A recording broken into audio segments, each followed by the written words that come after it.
Thousands of people went to a concert last October for an evening of music and dancing, but were soon met with a vastly different array of sounds. By the end of the evening, more than 50 of these innocent people wouldn't be returning home to their families. I'm sure you can imagine what I'm alluding to. I remember very distinctly where I was when I first learned of the horrific mass shooting in Las Vegas back in October of 2017. I sat in the passenger seat of my dad's Honda Accord as we made the trek to Athens, Ohio to visit Ohio University. We had the radio on and we listened to the continuous coverage, almost treating it as ambient noise. While my dad and I talked over the voices of the newscasters who had been on air for hours covering the events of the previous evening, I could focus on anything but the conversation my dad and I were having. All that ran through my mind was how. How could something like this happen? How has this become at all normalized in our country? With 58 dead and more than 500 innocent concert goers injured as a result of rapid gunfire, I had to imagine that this was the one. This would be the one that changed it all. Yet, after a wave of the usual thoughts and prayers, the media coverage of Las Vegas disappeared within a week, and most of us went back to our everyday lives.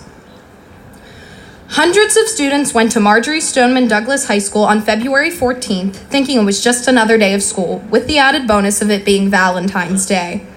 Yet, by the end of the dismissal bell, 17 students and teachers would not be returning home to their families.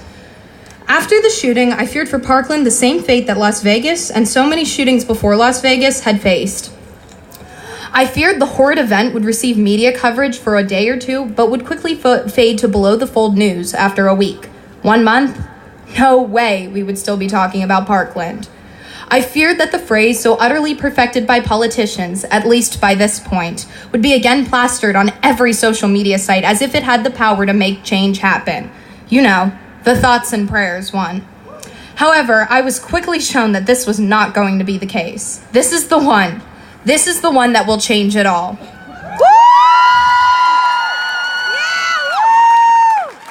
An educated and well-versed student in this generation is a force to be reckoned with. The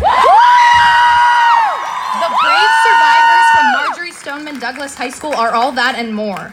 They have put into motion a storm that has been felt in every corner of this country. A movement that has the ability to make change that once looked unattainable, attainable. The only hindrance to change is the mindset that change is not within reach. I got a call from a friend only a day after the shooting. He said to me, "Other schools are organizing walkouts. What can we do?" What could we do? Just 3 days later, I met with several interested students at a local coffee house. Over lattes and grilled cheese, we sat in the back room for an hour, jotting down notes about anything and everything we could do. We knew we wanted to hold a walkout to honor the victims of the shooting and to advocate for the need for school safety. We soon sat down with administration at our school, and we were able to secure our names on the list as one of the schools that would be participating in the National School Walkout at 10 a.m. on March 14th. Though it would be entirely student-led, might I add.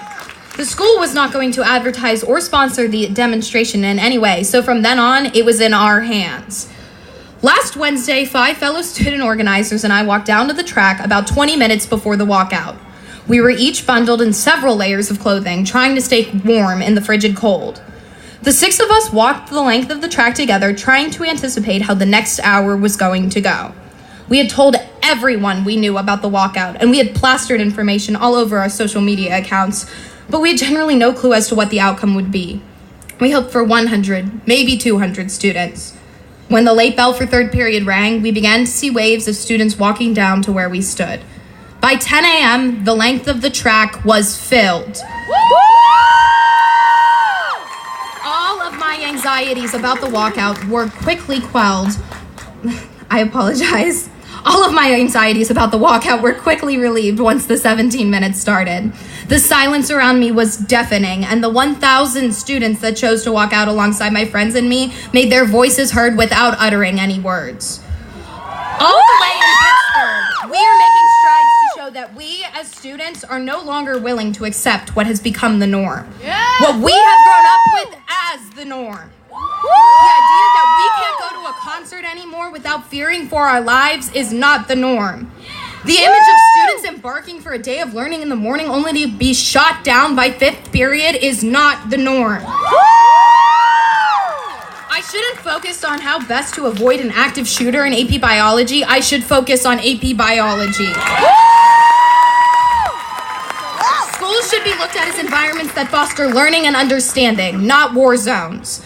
I will end with this notion. I implore our elected leaders to put aside partisan ties and come together to enact common sense gun legislation that helps keep us, as the future of America, safe. But until then, we'll march to ensure that our voices will not go unheard, and to ensure that one day, every student will learn in an environment free of the fears of gun violence. Thank you.